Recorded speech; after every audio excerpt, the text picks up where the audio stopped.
Hello and welcome back to my 31 days of being thankful in the midst of chaos. Today we're going to be talking about thankfulness for rest. And that comes out of Psalms 62 verses 1 and 2. Go ahead, read that, come on back, and we'll get started. Verses 1 and 2. Truly my soul finds rest in God. My salvation comes from him. Truly he is my rock and my salvation. He is my fortress. I will never be shaken. God wants us to rest. He set aside an entire day for us to enjoy resting. He modeled it for us in Genesis 2, verse 3. So God blessed the seventh day and made it holy, because on it God rested from all his work that he had done in creation. God doesn't need a day to rest. Jesus himself said, "My Father is always working, and so am I." That comes out of John 5, verse 17. He instituted rest for our own good, as emphasized by Jesus in Mark 2:27. He explains the Sabbath was made for man, and not man for the Sabbath. Rest is a gift. It is important for our health, both physically and mentally, that we prioritize resting. Do you prioritize resting? We can give thanks because rest teaches us what is most important. It shows us that being still and being with God are more important than frantic doing. God designed a day of rest after a hard week of work. Rest also has other biblical meanings. Along with physical rest, we also experience rest in finished work of Christ on the cross. We have experienced the peace of God by having peace with God. We can live lives that are free from guilt, worry, and unnecessary feelings of shame. Are you able to enjoy rest? Why is that? We need to ask ourselves some difficult questions. Am I restless because of sin I won't turn from? Do I have unforgiveness in my heart? Is there unresolved conflict in my life? Am I consumed with worry and fear that I need to release to God? God wants us to be able to enjoy the rest he planned for you, but you must submit to his authority and allow him to heal your heart and mind. I did not see it the way this was kind of going to turn around. I thought it was going to just talk about all of the benefits of rest and why we should do it. And then out of nowhere, they did a PTC, what I like to call a point to cross. It was really eye-opening. Like, are there reasons in your life that you just can't rest? And I have found that for myself. I have done that. It is crazy when you get the revelation of why you can't just sit down and be consumed by God, because there's something in you that needs to be released. There is something that you have done, maybe not intentionally, and you aren't taking the time to ask God why. Why do I feel this way? What is going on in the spiritual realm that I am not understanding? I'm not taking the time to sit down, reflect on it, and allowing God to change that part of me, to scrape that off, to carve that out of my life. For me, what I wrote was, one reason I love winter is because it makes Brent and I rest more. We drive hard all spring, summer, and fall, and then this is our time for recovery. Now, we still do take breaks or periods of time of rest for ourselves. Like I've said this other times, my days of rest are mostly Tuesday and Wednesday.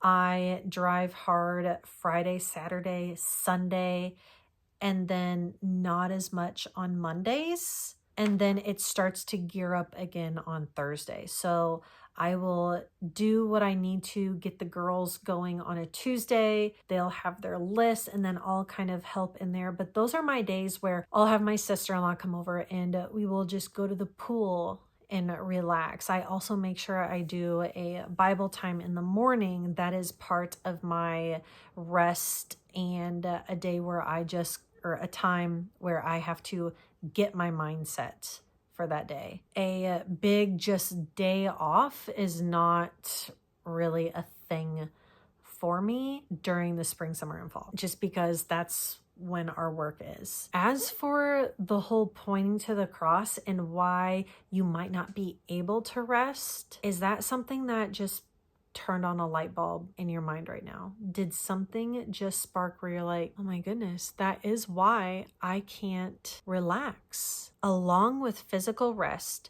we also experience rest in the finished work of Christ on the cross. We can experience the peace of God by having peace with God. We can live lives that are free from guilt, worry, and unnecessary feelings of shame. That's where you conceive rest, is knowing that He has done it. He has taken care of it. You just have to give it to Him. Are you able to enjoy rest? If not, are you restless because of sin that you won't turn from? Is there something in your life that you are continuously turning back to? Have you not forgiven that coworker for the thing that they have said to you or about you that you heard them say? Is there a family member that has done you dirty, but for some reason you're still holding on to it? Remember, if you can't forgive them, Jesus can't forgive you. That is a big one that I have thought of. I remind myself that when somebody says something or does something, I try and immediately forgive them, because if I don't forgive them, Jesus isn't going to forgive me. So if that's what it is for you, remember that. If you can't forgive them, Jesus can't forgive you. Whew, that one was a knife. Is there unresolved conflict in your life? Am I consumed with worry and fear that I need to release to Jesus? Is it fear, like yesterday, of clothing? Not necessarily clothing, but what about the food? Yesterday I talked about how we're always consumed by just talking about food and clothing. We're either always worrying about grocery shopping and planning and then going shopping and all of that stuff. Is it about work? Are you worried about the money? A fear of not finding work? You must submit to His authority and allow Him to heal your heart and mind. If a reason you cannot rest is because your heart and mind have not healed from something that you have intentionally done or you haven't intentionally done, allow Him to do that so that you can rest. Because when you release that to Him, there is so much healing and a calm feeling that comes out of you. It's a release that comes over you when that happens. There was something that I needed to say to someone the other day, and I knew that when God told me, I was like, I can't do that right now. I can't do that right now. What if this happens or this is said? And what if this? And then this was a few days later. Delayed obedience is still disobedience. Anyway, I knew that if God told me to do it, then He's probably already prepared the other person to hear it. That was a light bulb for me moment. The conversation was totally fine. But what happened to me, and I was at unease. Like this is a perfect reflection of what has just happened in my life. When that came to my mind, all of this worry, unease came, and I was like, I can't do this. I can't do it. And it's kind of like Moses with the burning bush.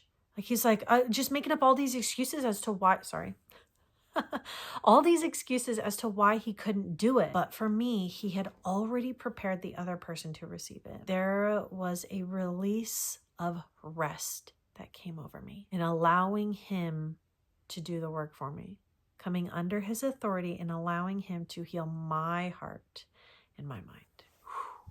Is there something that you need to release to Him? Whether it's your workaholic or a sin that you haven't released to Him. If you don't know if that's either or, ask Him. He's never not going to answer you. He will answer you. He always answers. Maybe you're just not at rest enough for you to hear. Maybe there's too much noise going on. Think about it. I hope you enjoyed today. Maybe there's a workaholic in your life that you need to send this to. Just drop it in their DMs, Send them out a text message. I'll be back tomorrow. See you then. Go out and be a light to somebody else today. Bye.